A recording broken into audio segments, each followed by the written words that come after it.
home renovations can be costly, and a builder's quote can give you quite a fright, but there is a way to get that perfect home at a price that you can afford.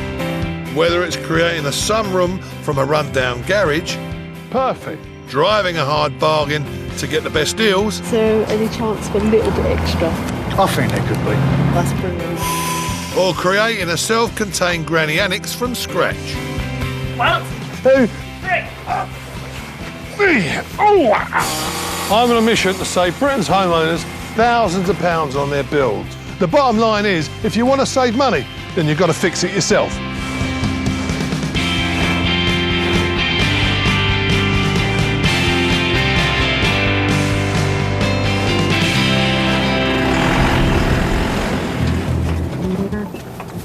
I'm heading to Essex to see maintenance contractor Peter Duck and his wife Sharon. Now that kids have grown up and moved out, they've downsized to this 3-bedroom end of terrace house. But now they want to expand again in time for Christmas.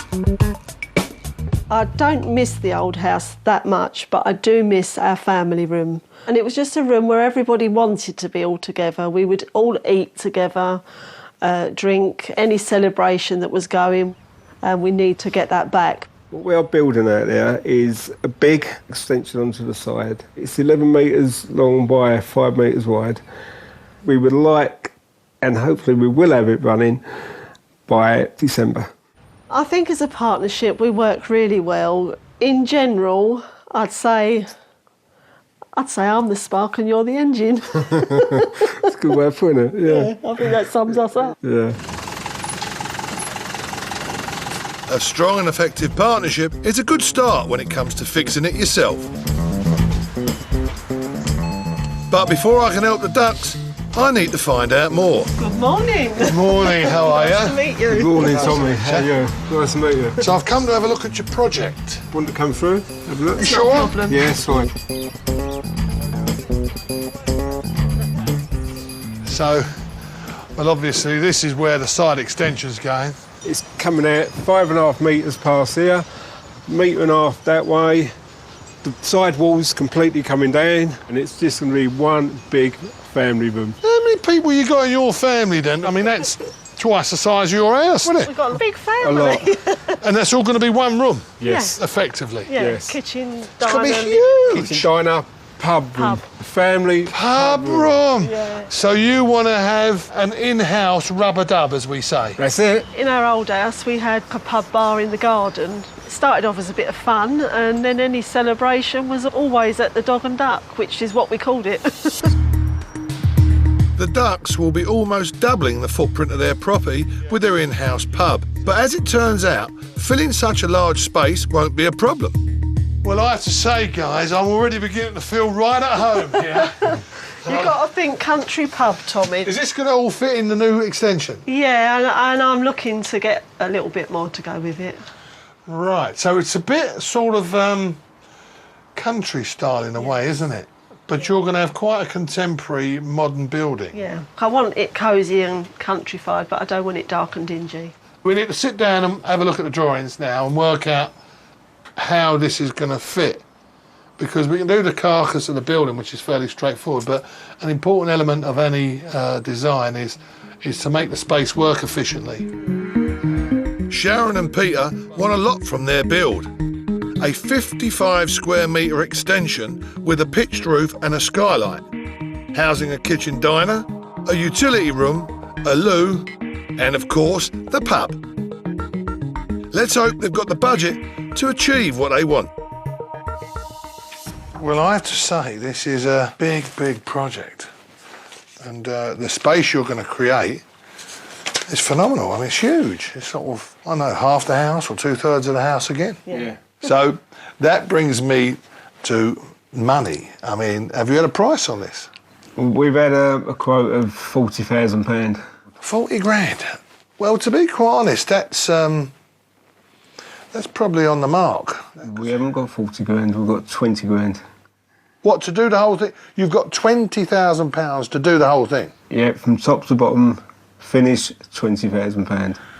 Right, so you got half the budget. I know, you could have half the building. How about that? No. Let's hope not, no. This is a tough call. 40 grand may sound like a lot of money, but it's actually pretty reasonable for a build this size. There's really only one way I can see of halving the cost. Firstly, let's get this absolutely clear. You're going to have to do most of this yourself in order to do it on a £20,000 budget. So that leads me on to ask you, what level your ability comes in at. I'm a maintenance man. With all due respect, this is a very ambitious project for a builder, let alone, with no disrespect, the maintenance man. I know it's a big project, but with a bit of help that I'm going to have from my son and my brother, we're pretty confident we can get it done. There are some key areas of this build where I think we can make huge savings. The Ducks have been quoted £10,000 for the groundworks alone, but I reckon they can tackle this job themselves. Well, there are lots of things you can do to help yourself. Doing all the prep work, all the digging out, all the excavations. There's a big job here to do all the foundation work. And if they put up the walls of the extension, it could slash the original quote for this job of 15 grand by more than half. You have to build the brickwork, which is the carcass next. So you come up to damp course, and then you put all the brickwork and blockwork up. So how are you at that? I've laid a few bricks on maintenance side of things. Patching up and things like that? Yeah, exactly, yeah, patching up and that. Nothing on this scale. It's just similar, but bigger. Well, that's good. I like confidence. If you're going to succeed at this, the one thing you need to do is have confidence to take it on. Another big cost is the extension roof. They've been quoted 7 grand, but with a bit of help from me, they should be able to cut that cost significantly. But the actual construction isn't the only area they'll need to make cuts on if they want to hit their 20 grand budget. You're going to have to make more savings than purely on the labour. I think you're also going to have to make major savings on the materials. That's where I'm going to try and pull my weight. This is your job then. You're going to source the materials. I'm hoping to, yeah. But it's about going on the internet, cutting good deals with all the suppliers, using recycled materials, second-hand stuff. Yeah, I'm not that confident, but I know I've got to do it because of the budget. If we're going to get the Dog and Duck pub up and running by Christmas, we need to get this mammoth project underway as soon as possible. But I've spotted a problem. 2 of them, in fact. So what are you planning to do with these? This drain is being moved to the outside of the building. This one runs from over that way, straight down in line with where our footings have got to go. In line. Does it really? Yeah, so at the moment... that presents a bit of a problem then. Could be a very big problem. That's the first hurdle. This drain runs the whole length of the planned extension. If Sharon and Peter build their foundations on top of it, it'll collapse. Can we lift it up? Yeah. Yeah, that does present an issue, that does, if it runs parallel. That's it.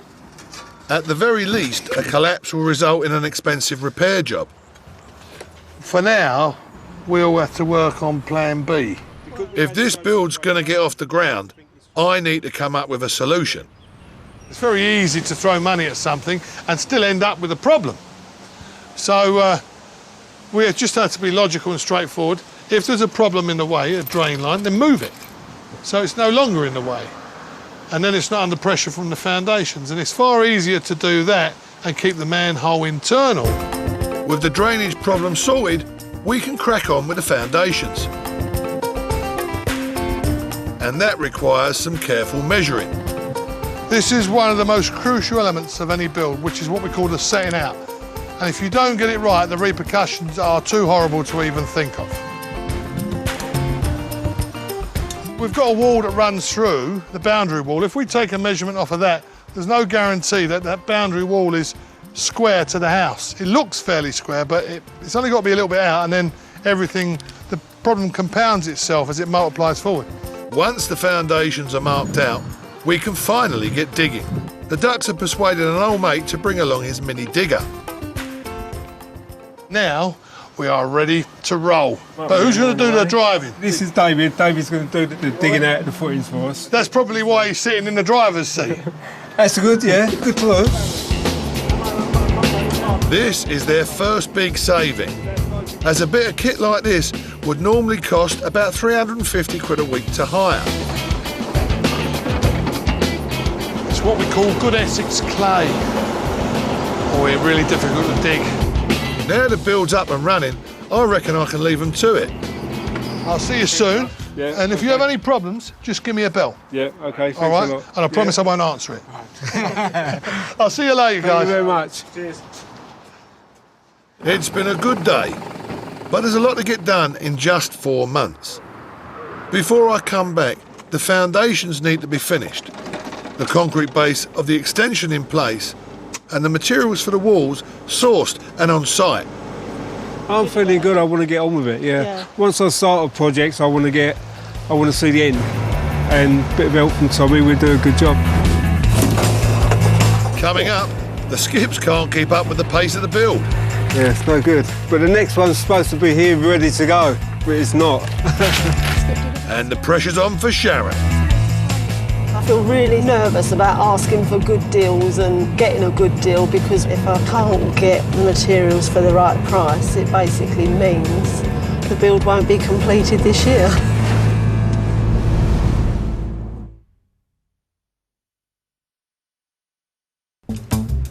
Sharon and Peter Duck have got big plans for their new home.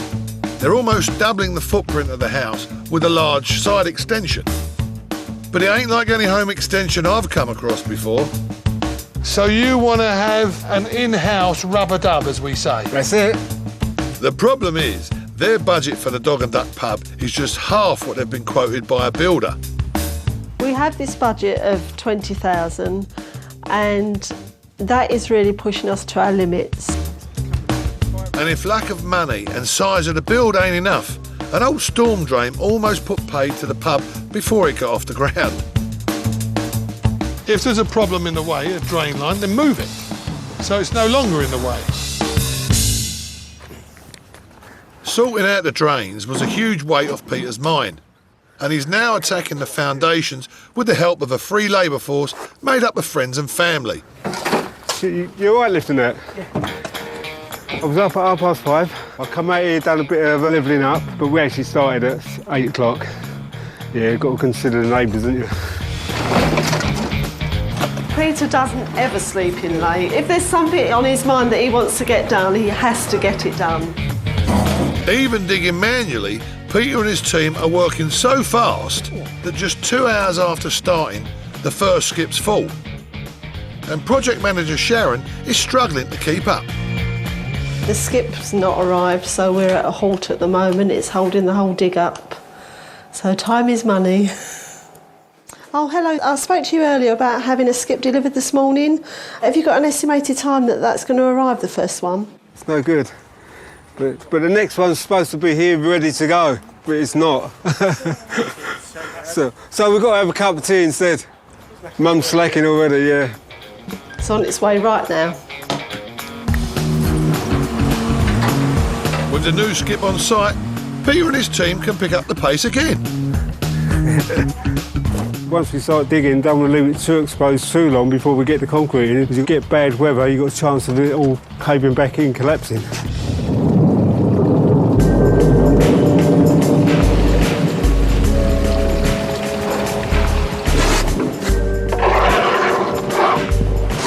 That's all right.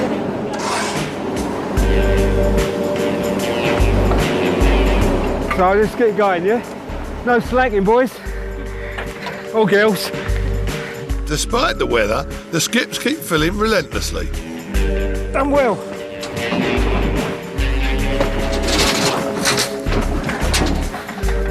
Getting harder and harder. Right, I think that we called it that for today, boys. We've got to where we wanted to be. We haven't let the rain stop us. We've got this section here dug out, we've got this section that way dug out. I'm well pleased with what the boys and the girls have done today.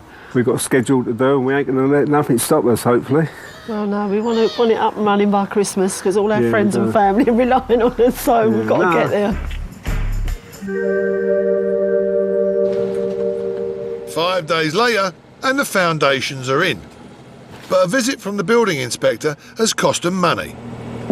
He was a bit concerned on the footing side of it because the weight of the garages and where we've dug so much away, He was worried about it moving, so instead of doing it all in one hit, he just wants us to do it in sections. The inspector wanted the trenches at the rear and garage side of the build filled immediately, so the ducts were forced to use expensive ready-mix concrete. We was going to use recycled aggregate, which would have saved us, on the overall build, about £1,000.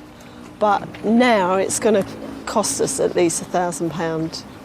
So it's really sort of hit the budget, and I've got to find ways of trying to claw it back in other areas. Even with this unexpected cost, the ducks have still saved an incredible £6,000 on the groundworks. But now Sharon needs to earn her stripes as the project manager. This is my first shopping trip, and I'm hoping to save lots and lots of money. Today, she's on the hunt for both bricks and plasterboard. She can make big savings if she negotiates hard. I feel really nervous about asking for good deals and getting a good deal because we've already lost money on the foundation. So I really do want to prove that I can get some deals in the right quantity and quality, and if I can't get the materials for the right price, it basically means the build won't be completed this year. Okay, good luck for me. First stop, bricks. I've suggested Sharon asks about regrades. These are bricks that are not uniform in colour, so they're generally cheaper. In that's the regrades. As you can see, you can't guarantee that you'll get the colour that you want. Yeah. So a lot of people only use them for like in the footings or in a wall that can't be seen. So if I go for the regrades on the largest run of the wall, which isn't going to be seen anyway, Yeah. and the other parts which are going to be seen with the good stuff. That's fine. Well, that's I a can help. work that out for you. That's a saving of almost £400, but her shopping trip's not over yet. This is my second visit to a builder's merchants, and I'm really on the track for some damaged plasterboard. Tommy said that's where we can make another big saving. So this is the 12mm plasterboard that you're looking for. Yeah. And you can see we've got some here, forklift damage, and inevitably most pallets have X amount of damage. If you're on a tight budget, we can sell them cheaper so you can make a saving. So the amount that I need, that takes me into a bigger discount? It does, yeah. It would be about 20% off a list price for that amount. I've made about 40% on the bricks, and I've also made savings by using some of the damaged plasterboard, so I feel like I'm making headway at last and making some impact on the budget. Sharon's taken to negotiating like, well, a duck to water. On top of the £6,000 savings made on the foundations, she's just cut 500 quid from her bill for bricks and plasterboard. So for someone who's never cut a deal before, it's a cracking start. Yeah, I'm feeling a bit more positive and comfortable in negotiating. Yeah. Not as daunting as what I thought it was going to be. All in all, we've had a good day again. Yeah. Oh, good. Kiss, kissing. A week later, and I'm back on site to check on progress and hopefully get the ducts started on the walls of the extension. Wow, this has changed a bit. Good morning, guys. The last time I saw this, it was just a few holes in the ground and you had terrible weather. All the foundations are in, fantastic. And now, of course, we've got all this done, it's onto the brickwork. You've got the bricks, you've got the sand, I presume, and some, I see a mixer there. Yeah. If you set up the mixer while I go and get my tools, shall we get started? Yeah, okay. 10 out of 10 so far, but of course today the proof's going to be in the pudding, because this is all above ground. I'm not a bricklayer. I've done bricklaying in the past. Got away with it. Put me next to a bricklayer and it would show me up something rotten. But I give it my best and I'll have a go. The only way the ducks will hit their 20 grand budget is if Peter and his son Nathan lay every brick. So I'm going to teach them the basics. What I'm going to suggest we build it in 5 and 1 soft sand and cement. That's 5 parts soft sand, 1 part cement, with a bit of plasticizer thrown in to keep the elasticity in the mix. And the trick is to keep the size of the shovels for the sand the same as the size of the shovels for the cement. Come on, Ace, this is your job. More water, please. 4. Yeah, put them in. You want about half a bucket in first. Whoop. It's always easy to add more, it's very difficult to take it out.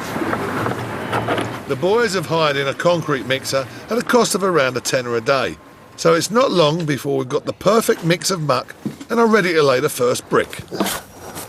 Just the right consistency, which is a little bit stiffer than double cream. And you just go to the edge, cut it, and then you'll slip the trowel in, and then basically just unload it. Again, cut it through, scoop it, and then you just drop it into place. That's all you do.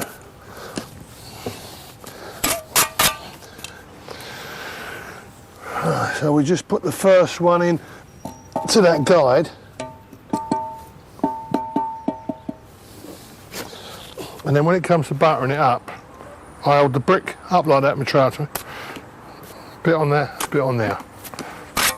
Okay? Yep. And so, because you've got it like that, you bring your hand round and it doesn't actually go level and fall off. It's a neck that will come to you fairly quickly. End, top and bottom. Okay? And then with the heel of the trowel, now we've got 3 in there, we've got a line in, so that tells us we're straight. And then we put these on to make sure that we're building it level. To give Nathan and Peter a fighting chance, I'm going to build the 2 corners of the back wall and 1 course of bricks between them. Once that's done, I want to see them wielding a trowel. Right, although this is a challenge, this is not just a challenge about speed, this is about quality. And I'm going to be judging it, okay? So I want it to be a clean fight, no messing, no playing with them trowels either. Okay, so go to your prospective corners, and I want you to get started and away you go. You got a bigger trowel than me. Not bad, but you're going a bit high.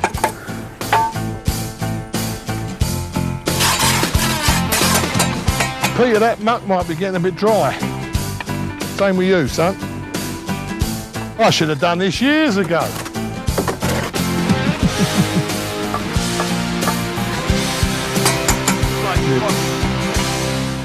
These corners you're building are going to be the corners of the whole building. Yeah. So, although we're having a bit of a laugh, they've got to be plumb and they've got to be level. So, how do you feel about laying the bricks? Do you feel comfortable with it? I feel comfortable. As you say, don't try and rush things. No.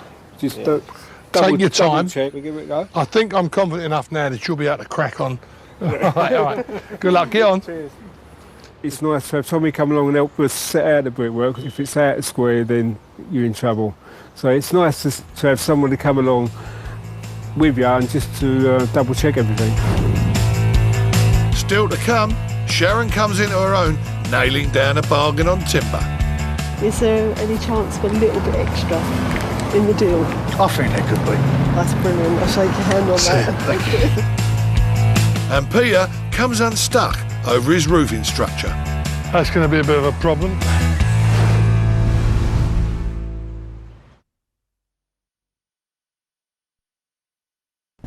Maintenance man Peter Duck and his wife Sharon are building their very own private pub. You've got to think country pub, Tommy. That's what we're aiming for. They've been quoted 40 grand, but their budget's just 20. So they've called me in to help them fix it themselves. You got half the budget. I know. You can have half the building. How about that? No. They want the Dog and Duck to open its doors in time for a big family knees up in 3 months' time. And they've started at a cracking pace. In just 2 weeks, they've got the foundations in, and after a few tips from yours truly, the walls are also going up.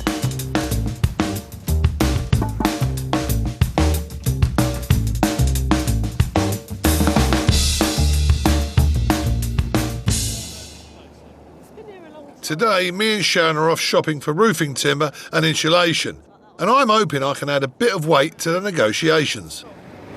Good indication of a good quality merchant is how busy it is. And the amount of stuff that's coming in and going out here indicates to us that this is a place where you could get a good deal. So, should we go and see what we can do? Fingers crossed. Now, you've got Independent builders merchants are more likely to negotiate bigger discounts for loyalty and bulk buying than the bigger chains. I'm going to put that to the test and see if we can get a deal on the timber for the new roof. So basically the roof section is going to be 6 by 2. There's our 6 by 2 up there. Now we're going to need in excess of 100 metres. You're going to get a lot better discount on over 100 metres. It's better if we can try and get the timber all in one lump, then we can do it as a block price, which is better obviously for the costs. Buying all the timber in bulk works out at a very good discount of around £1,000. But I ain't finished yet. Next stop, insulation. It's an expensive part of any build, so I've got a trick up my sleeve which should help knock a few quid off the final bill.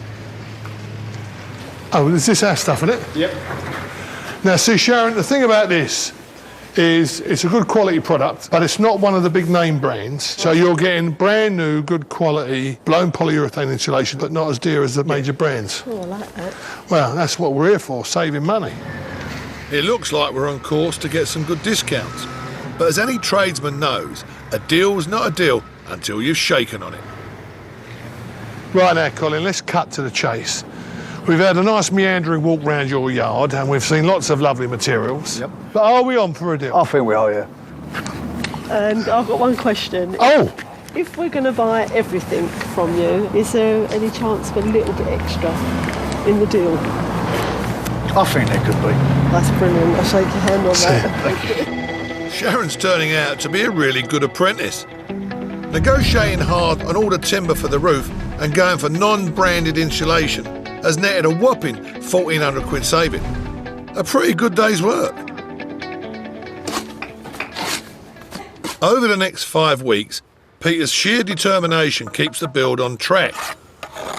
With the continuing help of friends and family, Give me a nice smile, dear. the pub extension soon starts to take shape. Peter hasn't sat still apart from nipping in out the rain. Sunday he took a day off because he looked absolutely shattered. But I had to shut the blinds because he kept looking out the window saying, I really should be out there. So it worked, but he was back out here first thing this morning.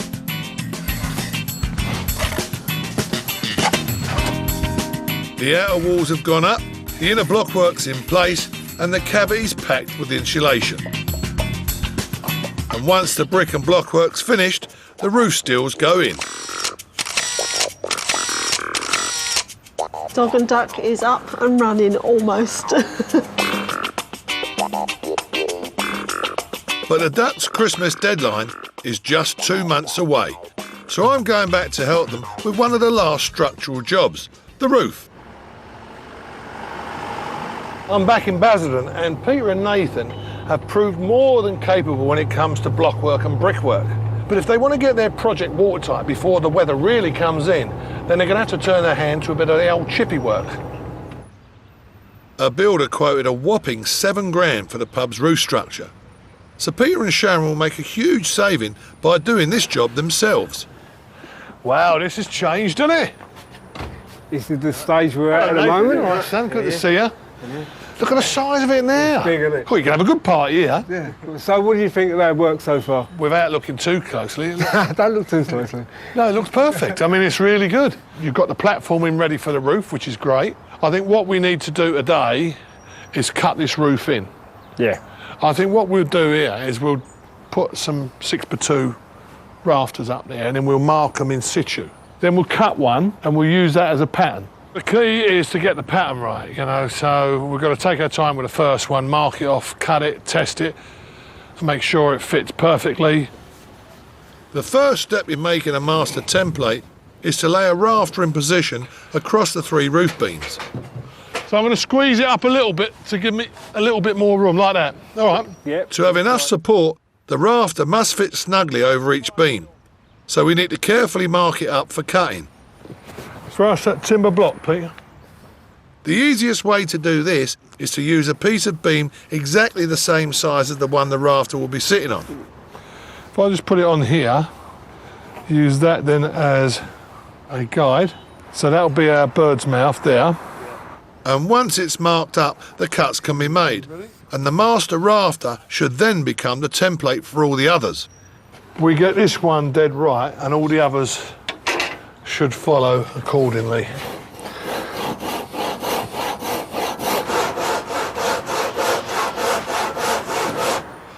Put your one in place, yeah? But when we get the master back on the roof, it turns out I spoke too soon. That's going to be a bit of a problem. It's not sitting in the bird's mouth, is it? Yeah. No, well, I can see why up here, because we've got to cut round the steel. In its current position, the middle steel isn't providing support for the rafters, so it's going to have to be moved. We found out the steel that supports the ridge in the middle of the building needs to be moved by about 12 mil. And because he's bricked in either side of it, that's all got to be cut out and we move the steel over. The first rule of construction is never actually build the gable ends of an extension or a building until you've cut the roof in, because then you can make the brickwork suit the timber work rather than then try and make the timber work suit the brickwork. That's much harder to do. Moving the steel 12 millimetres to the right means knocking out all the bricks and mortar at either end and then shifting it approximately into the correct position. While Peter moves the steel, Paul and I can get on with cutting the master rafter. We've got this master tailored now to the right size and measurements. So if we use that master and we cut all these out, and we can put them in and we can move the steel to fit the timber, and then we can brick it back up. You take your pick of the saws you want. Choose your weapon.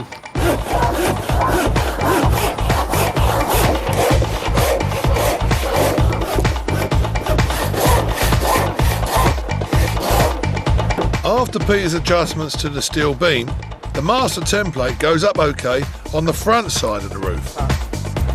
Look at that, that's perfect now. But nothing's easy, and the other side proves problematic too. These minor adjustments seem to have taken a major adjustment turn. We are definitely going to have two templates, one for that side and one for this A and B, so to speak. While Nathan and Paul work on another template for the back half of the roof, Peter and I secure the rafters to the front.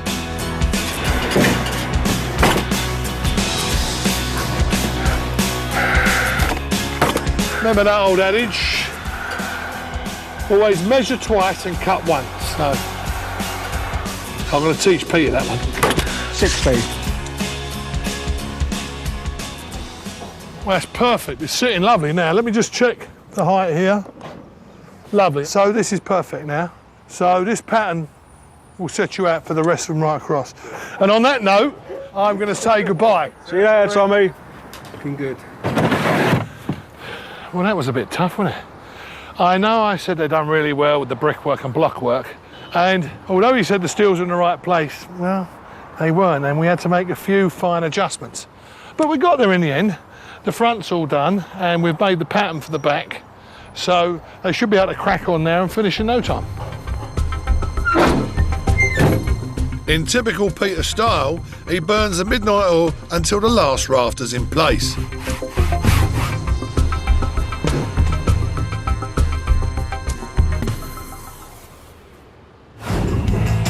Still to come, the duck's already tight budget is stretched even further.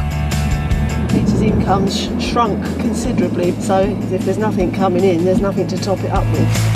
And Peter and Sharon reveal the results of 4 months of hard labour. And now you've got your pub, you've actually got your own dog and duck.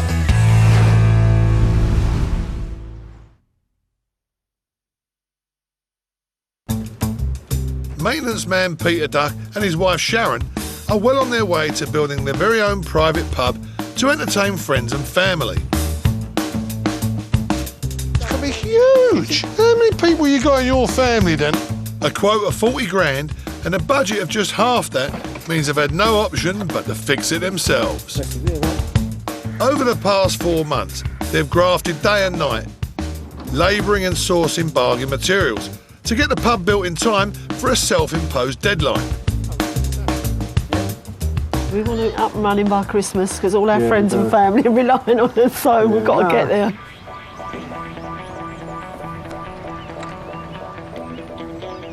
There's now less than a month to go until Christmas. Oh, it's cold. The extension's finally fully watertight. It's all the tiling finished. Lovely job. But the dog and duck is still a long way from looking like a proper boozer. And bad news about Peter's work means the Ducks are now being forced to remove money from their build budget to live on. So every single penny counts. My budget is really tight now because Peter's income's shrunk considerably because the work's not been as available as it was. Because if there's nothing coming in, there's nothing to top it up with. So we need to sort of stretch this last bit as far as we possibly can. The last big construction job is knocking through from the main house into the extension. They need to install 2 large RSJs to support both the new roof and the side of the house, which they were originally quoted £600 for. Hello there. I wonder if you can help me with some RSJs that we need for our project. Okay. I'm looking for your very best deal if possible because our budget is really, really tight now. Atta girl, Sharon. A bit of straight talking with a supplier never goes amiss. Right, well that comes out at £412. That's a good price, really, Yeah. to be honest. That's a cracking price. I don't think I could have done better myself. I'm really pleased with the price. It's a big saving. Each time I go out to order materials and source them, I feel I'm going in more informed with ideas of what things are costing and getting a sense of whether a deal can be done. I have a new title, Project Manager. Not. Back on site, Peter's fitting another Sharon bargain, the windows and doors. The whole structure is now not only dry, but also draft-proof. And it's not a moment too soon, as the temperature is plummeting. It is freezing. So we've got to keep warm. Got to keep working to keep warm. Yeah, we're just really up for this now. We really just want to crack on and do what it takes to get the whole thing done. It's beginning to feel like part of the house at last, albeit a very cold part of the house at the moment. The Ducks build is now in its final stages. The RSJs are in, along with the plumbing and the electrics, the only job Peter's paid a professional to do. Even then, he keeps the cost down by sourcing and laying the wires ahead of the electrician. But I'm due back on site in just a few days' time, so it's a case of all hands on deck. An awful lot to do today. We've got to get it all finished and complete so that we can have a nice sit down and a cup of tea. And no more early morning working.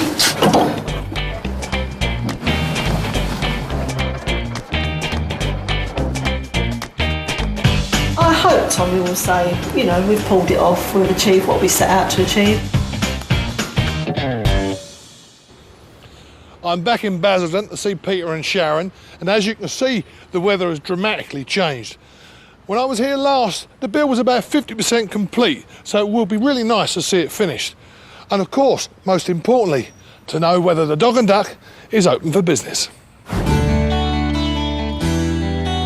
When the Ducks moved into their new house a year ago, they were determined to build a large pub-themed side extension for family get-togethers.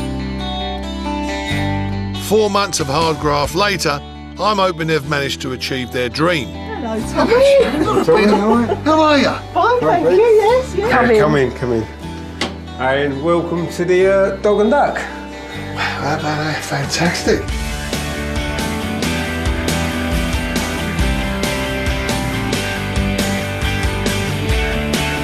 Back in the summer, the Ducks' redundant side return was just somewhere to park. But now, it couldn't be more different. The dingy alleyway has become a large, light-filled room that's the perfect place to relax with a pint.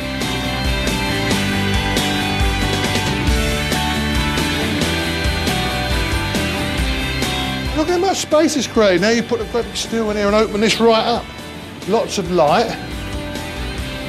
Nice having your own pub, isn't it, eh? Oh, it's great. Yes, what we Bar, wanted. It's what we lounge wanted. area, piano. Yeah, it's all here. It's fantastic. The whole room is a testament to Sharon and Peter's hard work and attention to detail.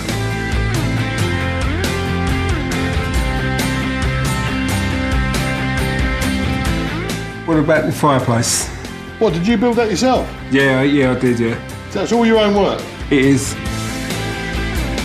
I'll have to run my eye over it later. Since I first met him, Peter's gone from maintenance man to skilled brickie. I think my work here is done. But I think everything looks great though, you know, even down to the door, the old door over there. Oh yeah, that was my input, wasn't it? It was, yeah. You wanted to create this big family space, and now you've got your pub, you've actually got your own dog and duck. We have, yeah.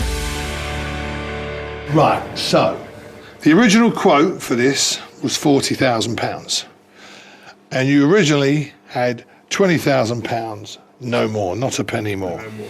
So the $1 million question is, did you come in on budget? We did. Fantastic. You done the whole thing for 20 grand. No, we done the whole thing for 17,500. Less than the 20 grand. Yeah. Sharon's clever shopping around for bargain materials, combined with Peter's sheer drive and determination to master the whole construction process, has meant the ducks have saved on every aspect of the build. The original quote came to just under 40 grand. They saved almost £11,000 on the groundwork, block and brickwork. They managed to bring the roof and insulation in at just over 2.5 grand, more than £4,000 less than the original 7 grand quote. Prepping ahead of the electrician and doing all the plumbing themselves saved them more than 2.5 grand. Plastering and decoration costs were slashed by 2/3, while sourcing and fitting bargain windows and doors saved them almost 1,500 quid. Bringing the grand total to an incredible £17,660. That's almost 2.5 grand under their original extremely tight budget. So 17.5 grand, that's fantastic. And coming in so much under budget, I think that's to be applauded. In actual fact, I think it's something that you should celebrate. No time like the present. It's finally opening hours at the Dog and Duck. Cheers! Cheers. So, what do you think of Grandma and Granddad's bar, their pub? Fabulous. Fabulous! Brilliant, isn't it? To look around and say, we did this, but yeah, it gives me great pleasure. Great pleasure. And I know that we're going to enjoy it. It's just going to be a lovely family room. Yeah, it's going to be all we wanted, isn't it? Yeah. I've got a lot of pride for Peter, for my whole family really, the way we've all pulled together. You got to be a couple to push each other to do it. This is our handiwork.